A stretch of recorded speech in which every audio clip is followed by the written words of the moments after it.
Hey guys, go here. Hey guys, Fox here. So today what we're doing is we're doing a new series for GCast or G3 where we're seeing if retro games hold up to today's standards. And today's topic is on, or today's game is on Super Mario Bros. 3 for the NES. So Super Mario Bros. 3 is basically a two-dimensional side-scrolling platform game in which the player controls the on-screen protagonist, basically Mario or Luigi. The game basically shares similar gameplay mechanics with previous titles in the series, such as Super Mario Bros., Super Mario Bros. The Lost Levels, and Super Mario Bros. 2, but it introduces several new elements.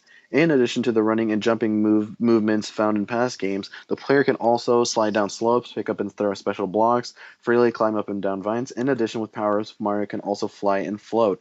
Each kingdom serves as a game world that is divided into levels, and an eighth region is included as the final world, the Darkland.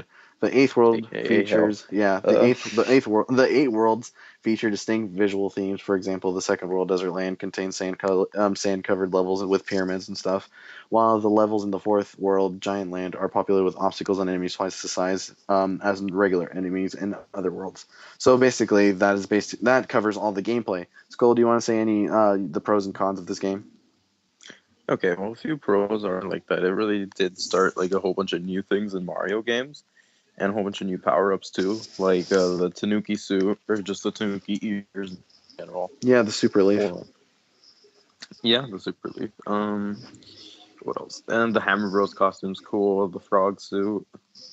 I think I'm forgetting them. Yeah, basically the basic power ups, what you just covered right there, like the Tanuki suit, the super leaf, the mushroom, what in And every game, the this one, fire the Tanuki flower. suit lets you oh yeah, fire flower.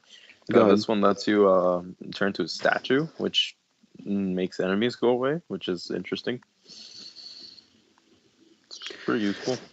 Yeah, it's really useful, and also you also get the frog suit here, where you have where it's probably the best power up in Mario For history where World you can 3. actually swim, but it's at the cost of movement on dry land. So pretty much there's ups and downs to that power up. There's Really, I also suggest using it in World 3. Yeah, that's the only time where you should use the frog The suit, later only in World half. 3. Yeah, in the later half. Um, yeah, so basically it has a bunch of pros and it does a bunch of the game itself is really well done. For example, it's not like the Lost Levels or basically what Super Mario Bros. 2 is considered in Japan, where it's too hard and difficult and has a bunch of really bad enemy placements. In Super Mario Which Bros. it 3, is. though, yeah, it really is. But in Super Mario Yeah. Bros. 3, though, you don't get any of that. Everything is pretty fair. You really get nothing out of the ordinary. Mm, Everything is just well placed and well done. Um, a few it cons. was much harder than the first one, though. Yeah, it What? is. A few cons, Skull. Cons? Well, it's really cryptic. Like, there's this one level where the only way to beat it is to hold a shell and fly at the same time. Yeah. Yeah, and like there's like a lot of stuff that like you won't find the first time, and you'd probably either have to play a lot or just search it up. Yeah, that's true. Like for example, you have to adapt really quickly in the Super Mario Brothers universe. Well, in this one, for example, because I mean, for example, in the third world, you're in the water level, like how Skull mentioned before, and in that one, it gets pretty annoying if you don't know how to maneuver yourself around water and stuff like that in the Mario world. And then And after, like, Big Bertha's a bitch. yeah. And also in the fourth world, you get into the big world basically, where everything's all big and you have to kind of maneuver yourself around, try and see if you can just kill enemies better there. You know, yeah, Also, if you don't have any experience with the levels, like it takes a lot of trial and error. You will die a lot. you will die a lot. Yeah, emphasize Mm. on the you will die There's also like a lot of tight jumps you got to do. Yeah, you'll die a yeah, lot. a lot. Yeah. So basically, our overall thoughts on this game. School, you want to go ahead and do it first? It's a great game. Started off a lot of new things like having items on the side for use and having a world map. And the Koopalings also make their appearance in this game, which is cool. Yeah, but the thing is, they are extremely, extremely easy to beat. They are just a Yeah. joke. But like they are the same really, but like it is a step up from just fighting Bowser every time. And Yeah, the that airship levels are pretty cool. even though Yeah. they're really fucking tough. Yeah. It's kind of sad though sometimes because honestly the levels sometimes prove more of a challenge than the actual boss fights itself. For example, the Koopalings. Yeah. But yeah, For example, World 3 in a nutshell. yeah. But yeah, my thoughts on this game are that I actually really like this game. I grew up playing this game as a kid, so I might be a little biased, but I actually didn't. So no, but yeah, what's it called? I really like this game, but not to mention it does have a few flaws here and there.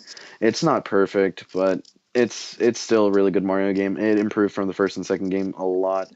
Like also Skull really said, it just it added a bunch of new things like that for instance, like you know how like every game now has a desert, has a snow place, has yeah, an everything's just island. generic, yeah. Just like Yeah, how like any every platformer.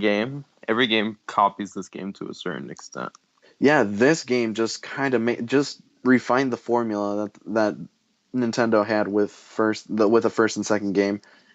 Yeah. This game is just amazing, just quite frankly. But like we said before, it does have its ups and downs, so we're not going to give it too much praise.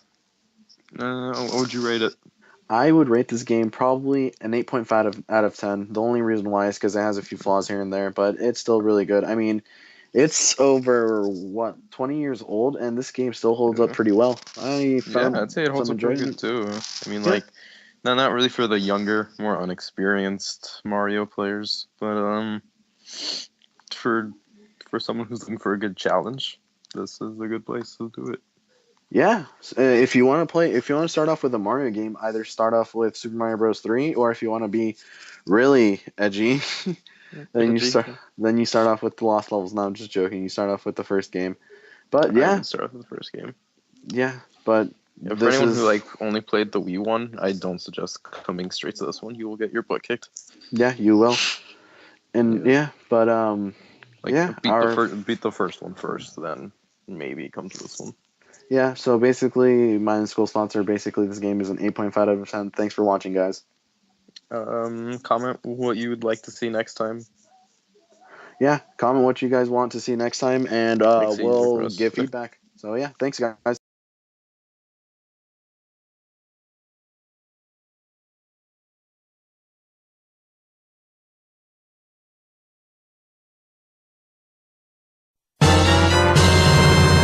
Hey guys, thanks for watching. Really appreciate it. Leave a comment below what we should do next, and if there's anything that we could fix. Fox? Yeah, and as always, just thanks for watching.